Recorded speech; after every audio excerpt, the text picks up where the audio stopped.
from our perspective in the lab, we're going to look at how we're going to use what we learned in the lecture for problem solving, for understanding where the true mean is when we take a sample and we have certain information about the population. Okay, so let's take a look at what we might know about a population. One thing we might know, for starters, is we know what the population mean is and the population standard deviation is. Do we need a confidence interval?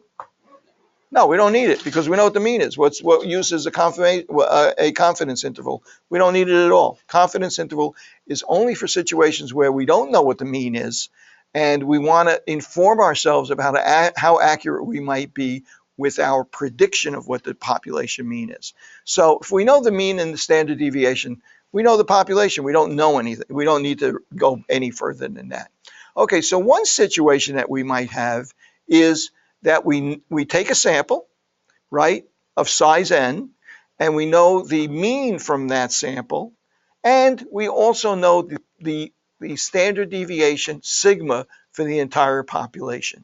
That going to happen very much? Not really, but it's a learning tool for us that we know sigma, because sigma is what we need to apply the central limit theorem, to know what the true distribution of all the samples, if we took them over and over again, would be, what that distribution would really look like of all the possible samples that we would take from that population. Well, I'm gonna break that down to two possible situations. I could take a sample mean and know the standard deviation, but I could have a large sample size or a small sample size. Does it matter whether I have a large sample size or a small sample size? Well, it does, because when I calculate my standard error, the size of the standard error is based on sigma over the square root of n. So the smaller the sample size is, remember the sample's on the bottom of the fraction, the smaller the sample size is, the bigger my standard error is going to be. The bigger the sample size, the bigger the number on the bottom is, the smaller my standard error is going to be, my sigma over the square root of n. But in both cases, since I know sigma, I can apply the central limit theorem, with a lot of confidence, because I know exactly how this population is distributed, right? So large sample size, small sample size, that's going to correct for itself because we know sigma.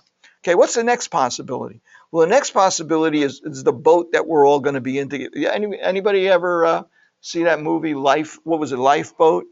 An old Hitchcock picture where, these people are stranded in a lifeboat, and one of them's secretly a Nazi and the other guys are, and there's all this intrigue on, and they're running out of food and water and so on. So we're kind of in that lifeboat. When we don't know the population standard deviation, we're in that lifeboat with them. We have much more uncertainty because we're completely reliant on that sample that we took. So we can have a situation, which is what we real life are going to come across most, where we know that we know our sample mean and we know our sample standard deviation.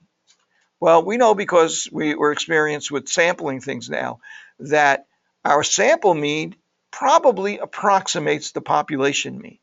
Our sample standard deviation, since we took a good random sample of this population, our sample standard deviation approximates the variability in the population itself. It also standard deviation also approximates the standard deviation sigma of the population. Now, but the central limit theorem really helped us out, because since we knew sigma, the only place where we have a lot of uncertainty is in the sample mean, right? But now we have two levels of uncertainty.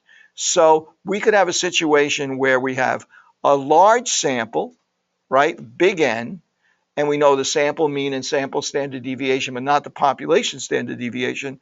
Or we could have a small sample where we know the population standard deviation, where we know the sample mean and the population standard deviation. Big sample or small sample, same knowledge about the distribution. When we have a big sample, even though we don't know the population standard deviation, we have a lot of confidence that we have enough people in our sample that we have a pretty good guess at it. When we have a small sample, we get into an area where we have a lot of uncertainty about what the real variability of the sample is, right? So in the first three situations here, when we know the population standard deviation, whether it's a big sample or a small sample, we're going to apply the central limit theorem. And we're going to cheat a little bit, and we're going to apply the central limit theorem just the way it is when we have a large sample size, even if we don't know the population standard deviation. We just know the sample standard deviation, but the sample size is big enough for us.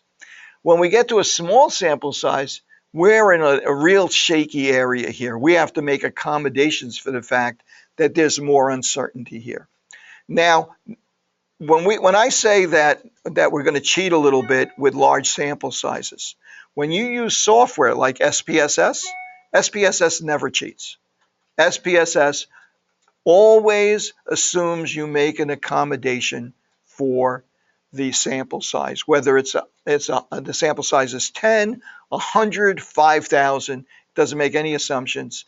And the way that it does that is instead of using the z-score, it uses, as we're going to be doing in the future, it uses something called a t-score. The t-score is an accommodation for our level of uncertainty.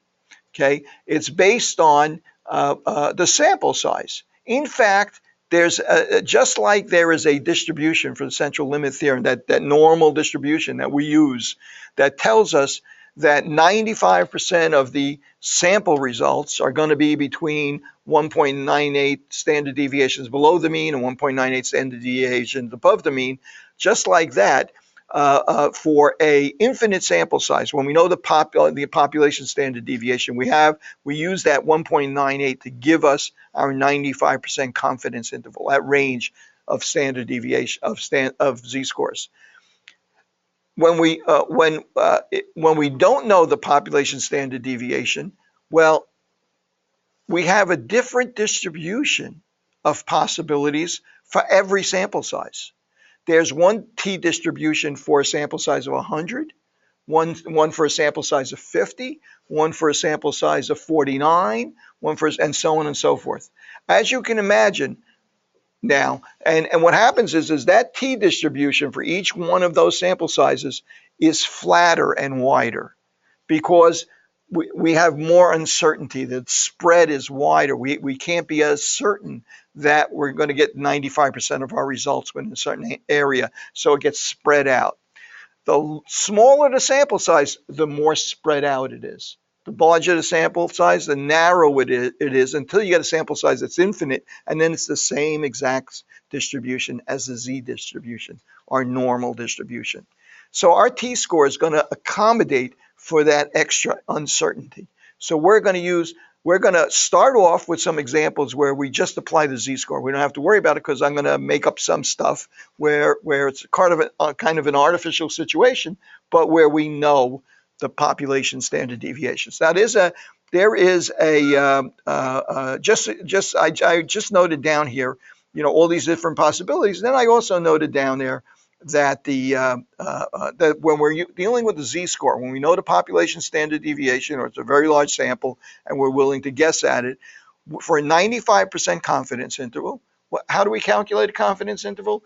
The mean of the sample plus or minus the z-score for the level of confidence that we want, 90, 95, 99.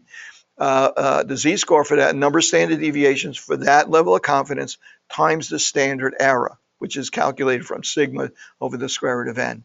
Okay, so for 95% confidence interval, we use 1.98. For 90% confidence, we use 1.64.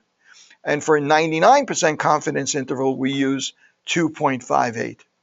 Which is a wider range? 99% confidence interval or a 90% confidence interval? Right, because it's got to be wider because you make it wide. First of all, it's wider mathematically because you use a bigger z number for the number you're adding and subtracting from the mean. So mathematically, it has to come out wider because for a 90% confidence interval, you'd only use 1.68. So it would be a narrower range. And for 95%, which is in between, it would be somewhere in between those two, right? 1.98.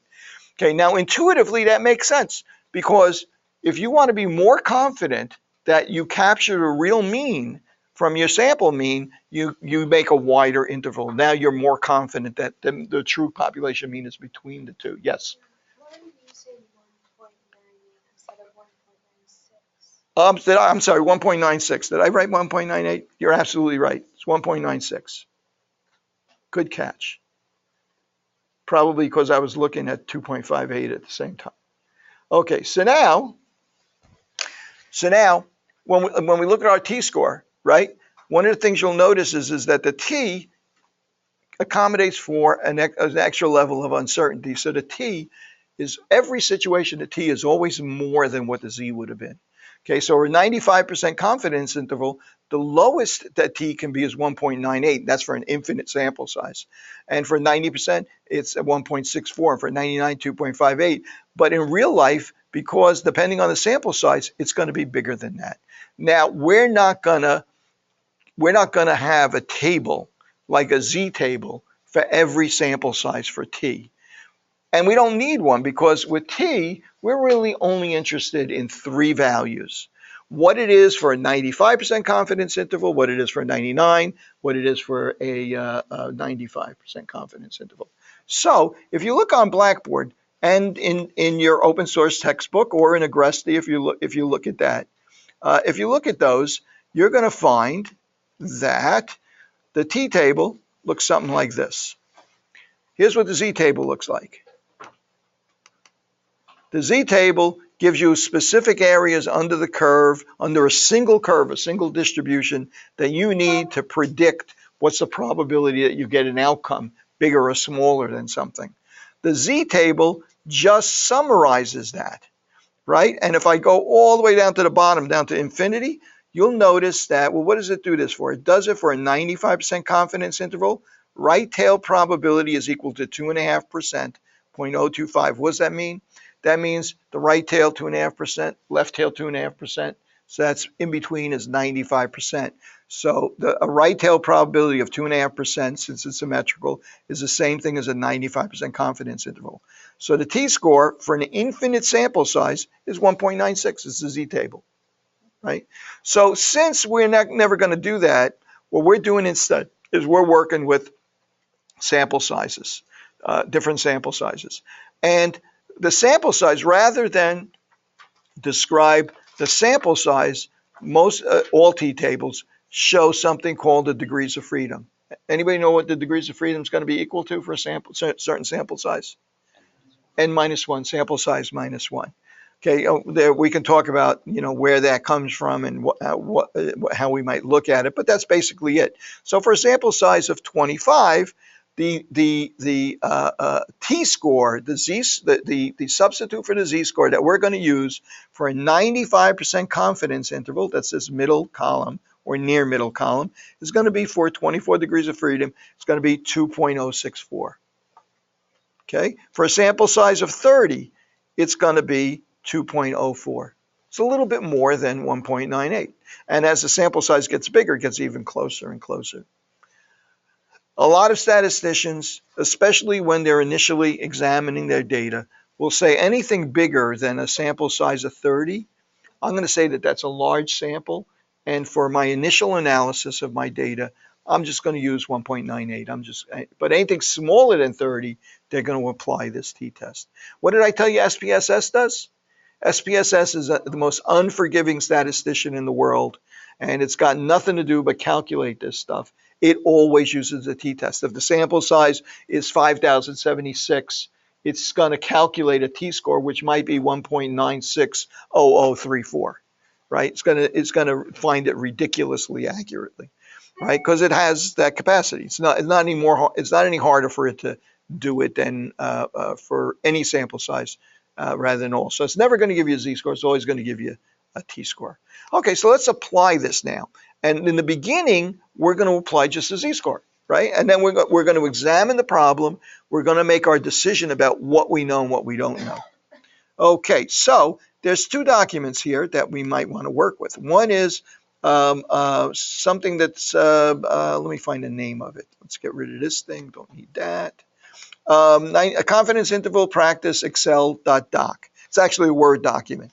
but I have Excel in there because it's easy. You know, if you use Excel or a calculator, it's going to help you out a bit.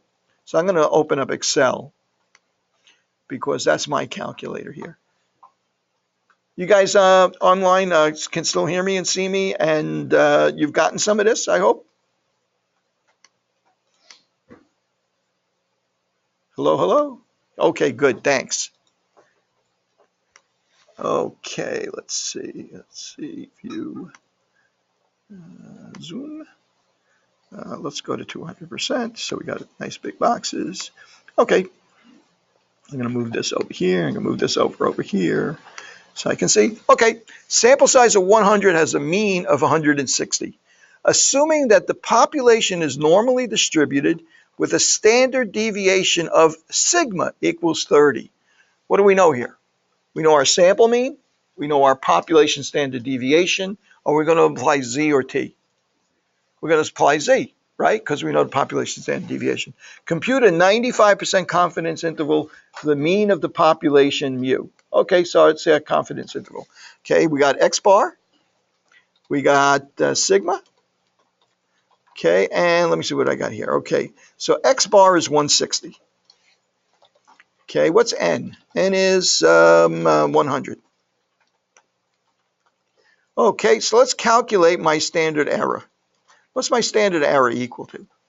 It's equal to sigma. Excuse me, I didn't put that in there. Sigma was 30.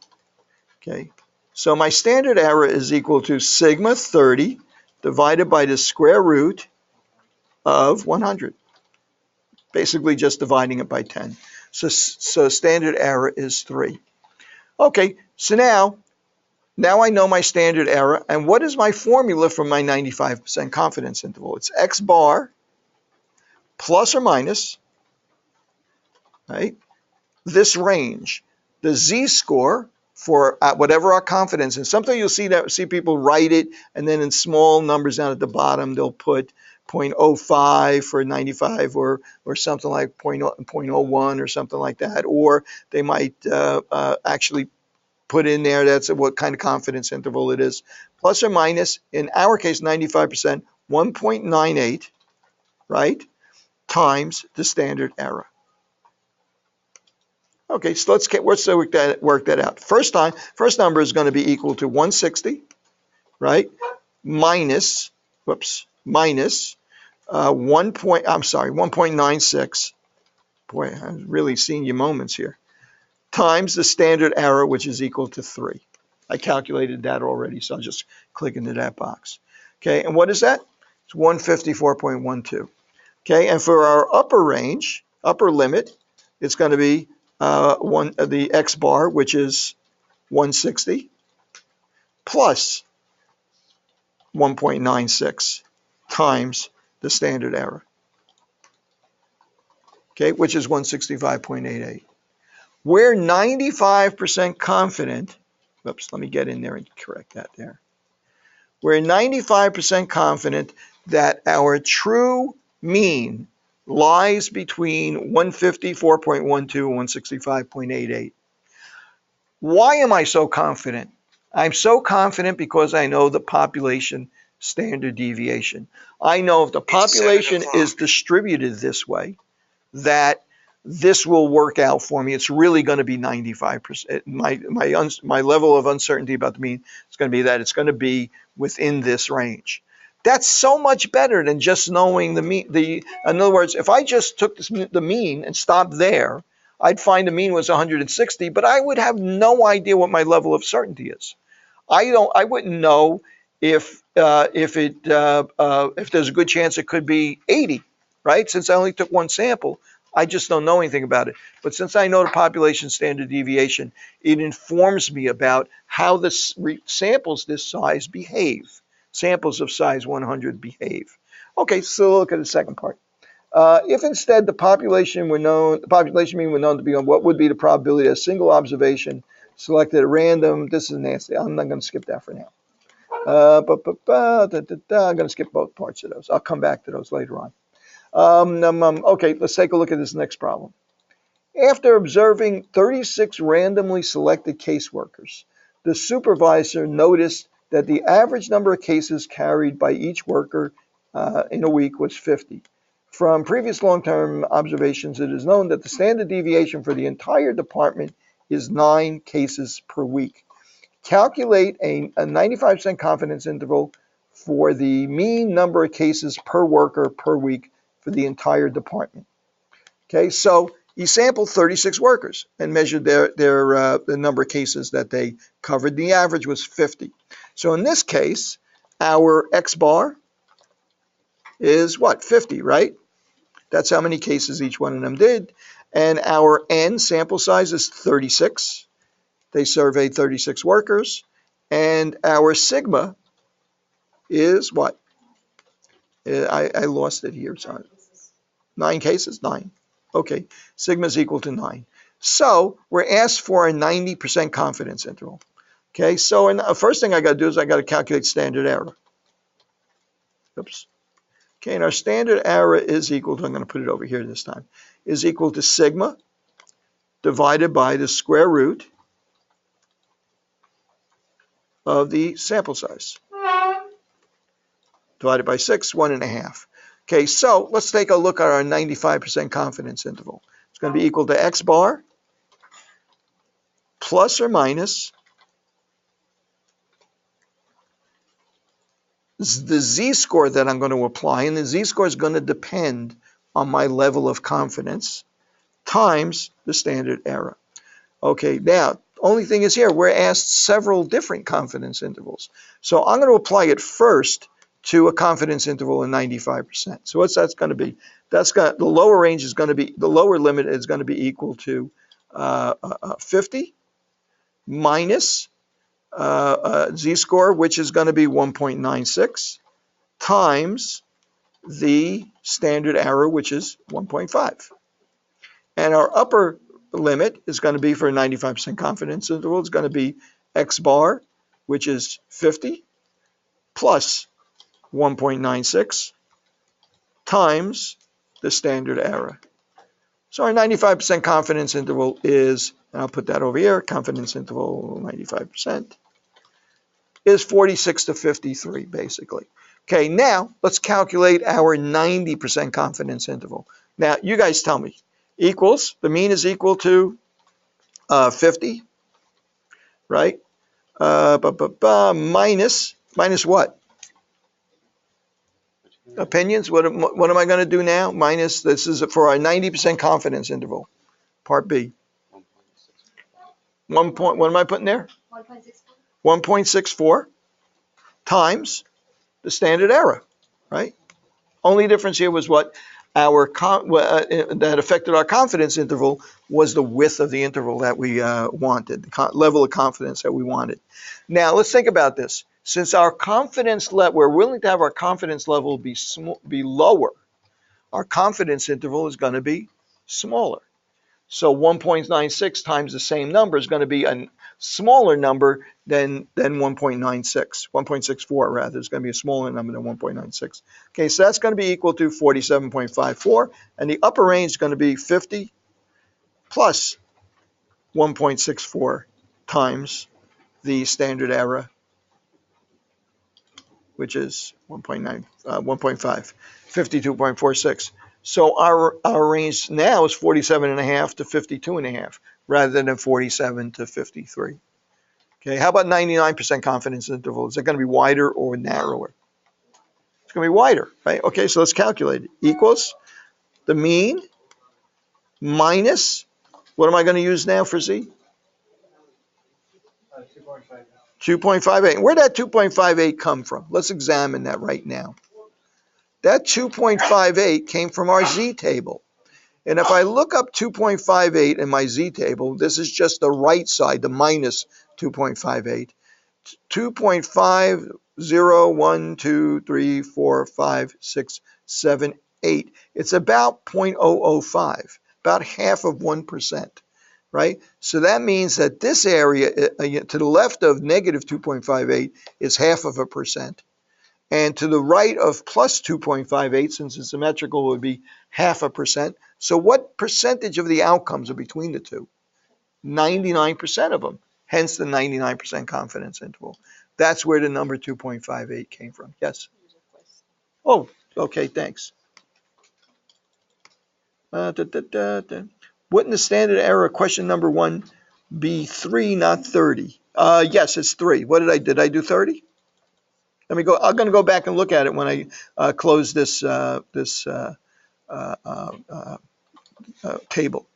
Okay, so if I look here for a 90% confidence interval, 1.64, 90% confidence interval would suggest 5% on the high end, 5% on the low end, 90% in between. So I would think negative 1.96, 0, 1, 2, 3, 4, 5, again is about 5%. 5% low end, 5%, 90% of the outcomes are in between the two.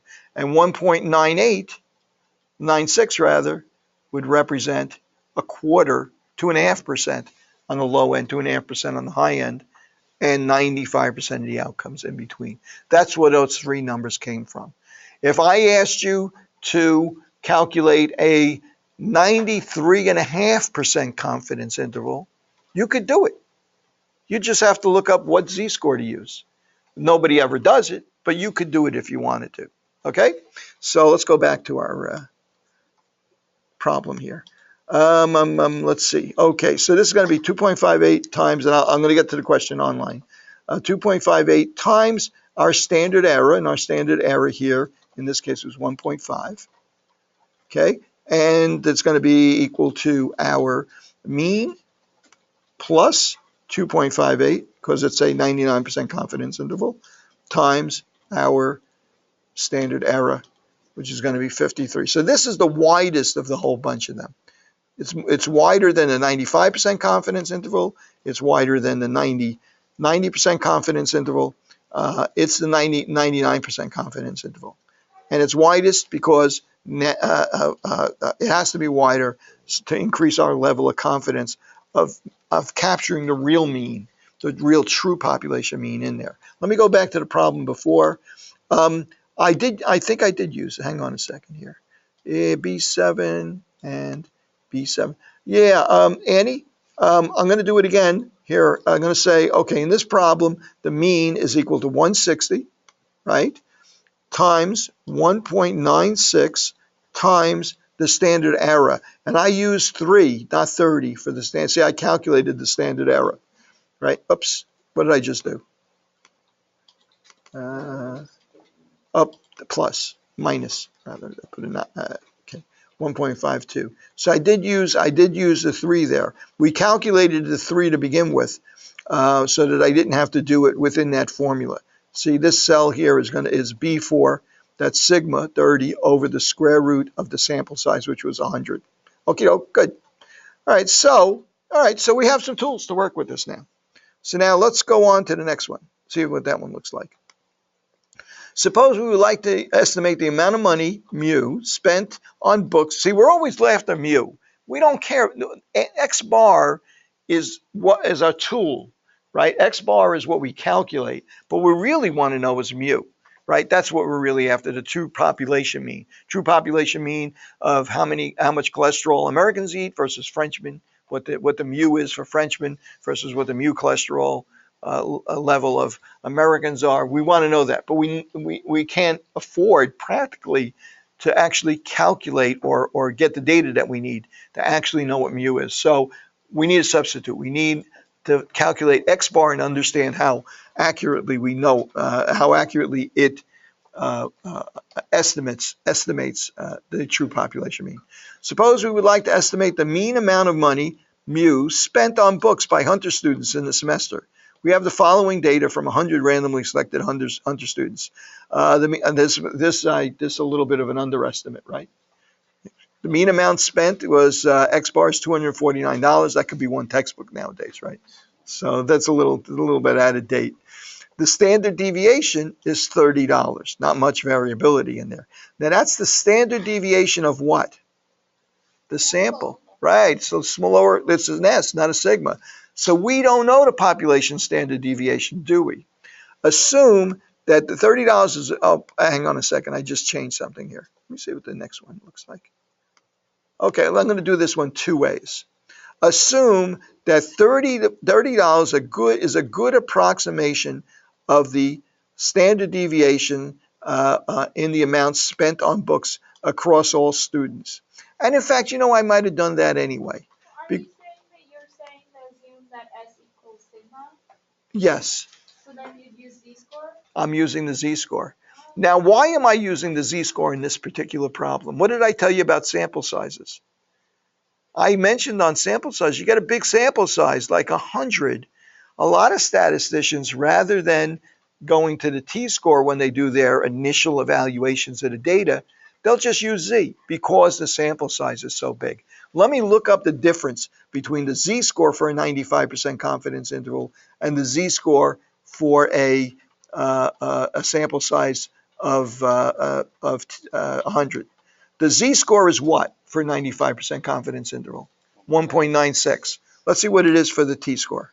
For the t-score, sample size, sample size of 100 would be a degrees of freedom 99, but close enough. For 100, it would be 9.84. See how close it is for a sample size of 100? 1.96 1. So, why not just use 1.96 for an initial evaluation? Okay, so the trick here in this question is that since it's a large sample, I'm willing to forget the fact that it's a sample standard deviation and do the calculation as if I knew sigma for the population, that was a good enough estimate of sigma for me to call it for the population. Okay, so let's do it for this example. So my x bar is what? 249. I'm going to use numbers. I'm going to put dollar signs. My sample size is 100. Good.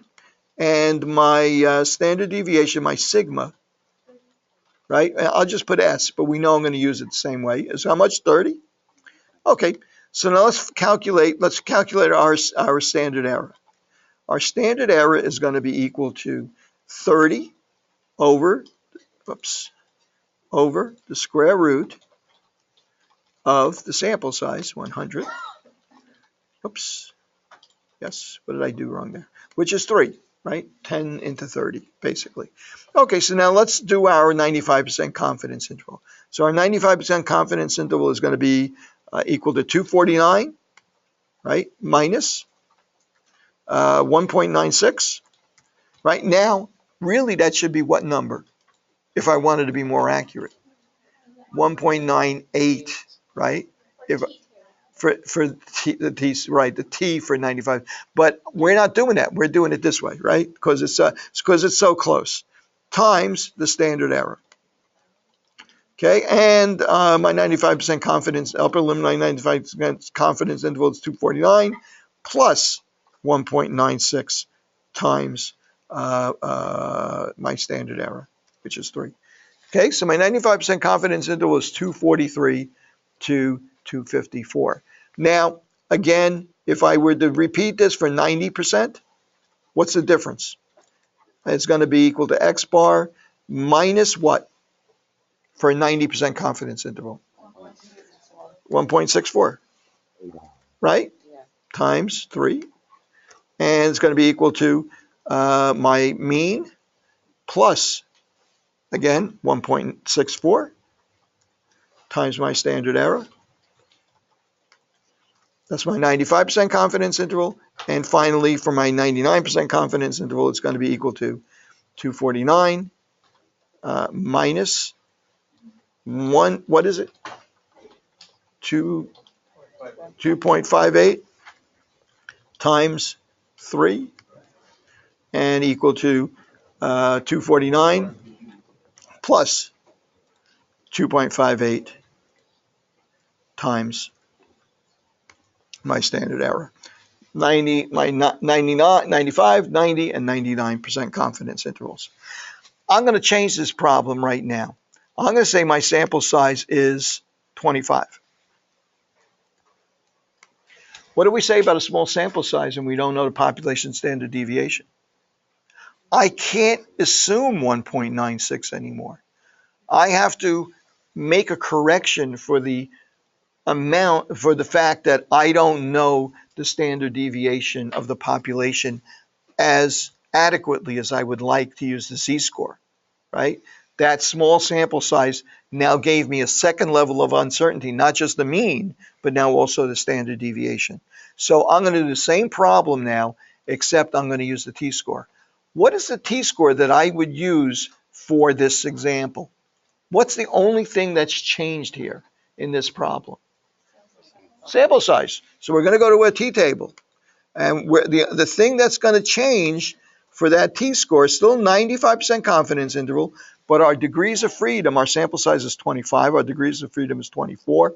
What should I be using for my t-score? 2.064 instead of, I'm sorry? Sorry, why not 25? Why are you using 25? Because this list is not the n, it's the degrees of freedom. And the degrees of freedom are 1 minus. Okay, yes. Yeah, the that's true. sample size minus. Sample size is 25. Right. So I'm using 24 degrees of freedom because this table, if you look at the top, it's degrees, df, degrees of freedom. Minus Right, -1. Okay, that kind of makes sense because what kind of sample is a sample size of 1? You can't, a sample size of 1 is just one person. You can't have a confidence interval for a sample size of 1. If you take one person out of a population, right, and you say, oh, that person is 34 years old, right? How do you know what the variability in that population is? You don't, right? I mean, it could go from 0 to 110, or it could go from 32 to 30. You know nothing about the variability. So if you only have a sample size of 1, you can't calculate any kind of confidence interval. Once you have a sample size of 2, now you have some clue as to the level of variability. Not a very good clue, but you have a clue. So that's why these tables, they exclude the idea that you can have a sample size of 1, basically. Okay, so in our case, we use, and remember, this is just we know the sample size is 1. It's just this table is listed in degrees of freedom. So you don't have to worry about the idea of why. You just have to remember that don't go to 25, go to 24 because it's n minus 1. And what do I use here for a 95% confidence interval for t? 2.064. Instead of using 1.96, for this sample size, I'm going to use 2.064. So I'm going to go back and do exactly the same problem now.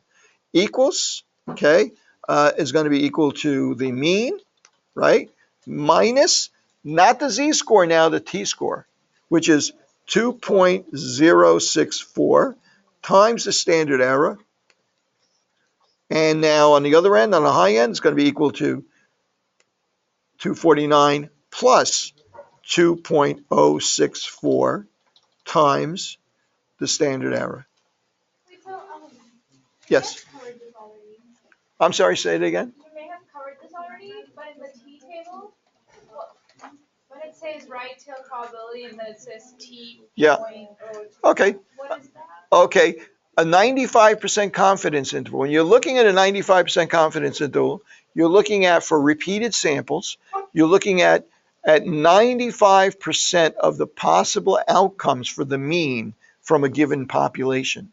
So the 95% is in the middle, right? So 1.98, 1.96 to 1.96 if we're a z-score, right? So how much is outside of that? 2.5% on one end, 2.5% on the other. So when they say 95% confidence interval, they just say right tail probability, but they really mean both tails are going to be 2.5%, 0.025. When they say a 99% confidence interval, both tails are going to be 0.5%. But do you have to recalculate the standard error? No. Oh yeah, I'm sorry. What did I say? No. Yes. Yeah, I forgot all about that. Good point. Okay, instead of being oh no, I didn't have to recalculate. When I look back there, I said I don't remember it being 6. What happened? When I changed the number 25, it automatically yeah.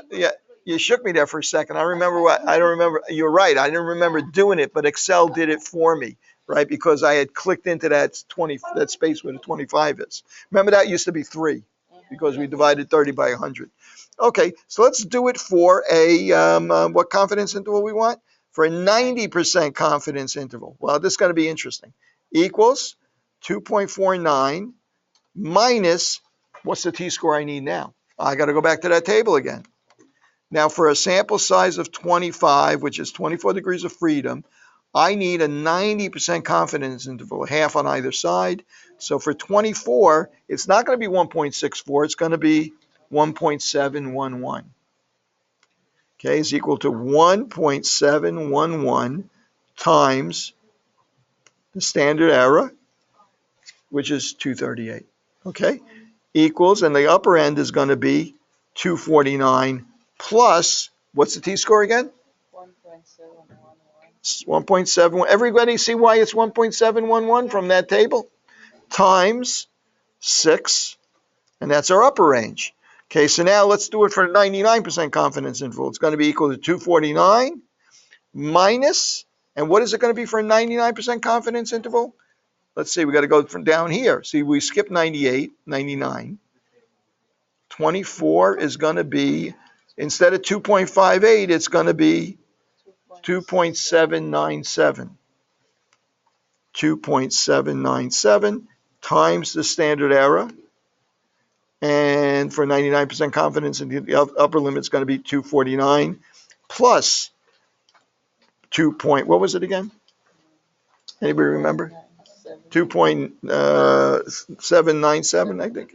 797 times 6.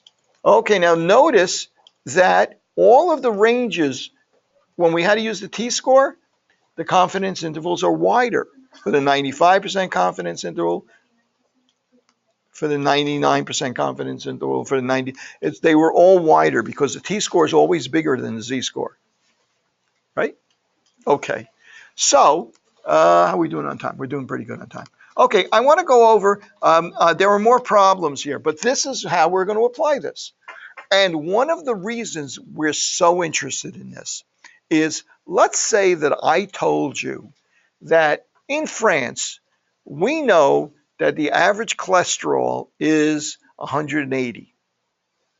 France, they have a universal health care. Everybody in the country gets their cholesterol checked. It's recorded in the database. They don't have HIPAA in France, so you can go in there and you can get all the data. And we know that the population in France is, their cholesterol is 160. Okay, so now come to the United States. Well, not everybody gets it checked. We can't get the information. We randomly select 100 people in the United States, right?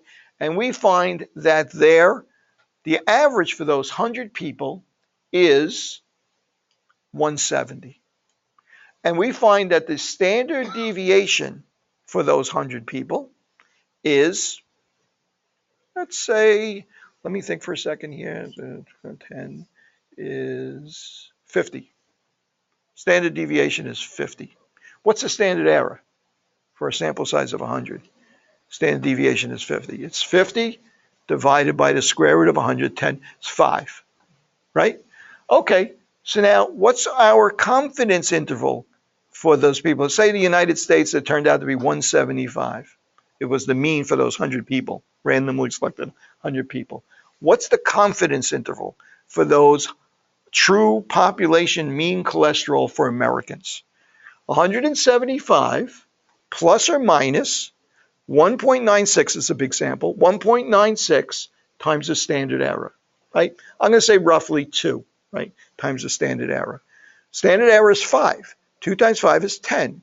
So my 95% confidence range for the true population standard deviation, true population mean for cholesterol is 175 plus or minus 2 times 5, 10. It's between 165 and 185. Let me think about this. Yes, I'm sorry, go ahead. Sorry, but you're saying that this is closer to the French mean. Well, hang on a second. The French mean, which is the population mean, they know. We don't have to do any calculations there. The population mean for France is 160. In the United States, we just know the sample. So we know the sample mean is 175 for the United States. We're 95% sure that the true population mean for Americans, which we don't know, is between what and what? is between 165 and 175. 185. 165 and 185. And the French were 160. Well, the French are outside of that confidence interval. Think about that for a second. That means we're 95% sure that Americans have higher cholesterol than Frenchmen do. Without knowing the confidence interval, I wouldn't have been able to say that, right? I would have said, oh, they're 170. Americans are 175. Frenchmen in a sample, Frenchmen are 160. But I don't know the variability of Americans. Maybe that 175 is just by chance that those particular 100 people were higher, right? But now I can quantify my level of certainty, and I can say with at least 95% certainty the two populations are different. So if the French, whatever the weight is falling to the confident interval, means the We can't be more than 95% certain anymore, right? In other words, if the French cholesterol was a 167, right? Right, it would be inside of our. It's possible that the American is the same. right. So we couldn't say with 95% confidence that the two populations are different, right? So, and if we wanted to be 99% confident, we'd have to use a wider range. French would have to be outside of that wider range. A lot of times now, think about this now. Now we can apply it to a study where we look at Frenchmen and we look at Americans and we do a sample of both populations. Now we have a confidence interval for Frenchmen. Let's say that that's 150 to 170. And we do a confidence interval for Americans, and that's 160 to 180. 150 to 170, 160 to 180. They overlap. So it's possible that they're both in that range where they overlap. I can't say that with 95% certainty they're different. But if they don't overlap, I got a pretty good idea that they're going to be different with a certain level of certainty. That's kind of the way that we're going to use this. We don't normally, instead of using this idea of non-overlapping confidence interval, which sounds like a pretty good way to do it, statisticians don't do that. They do something slightly different, which is called hypothesis testing. That's the next thing we're going to learn about. And we're going to learn about, alpha error and beta error and all sorts of other interesting stuff. But it's really the same thing that we're doing now, except kind of repackaged.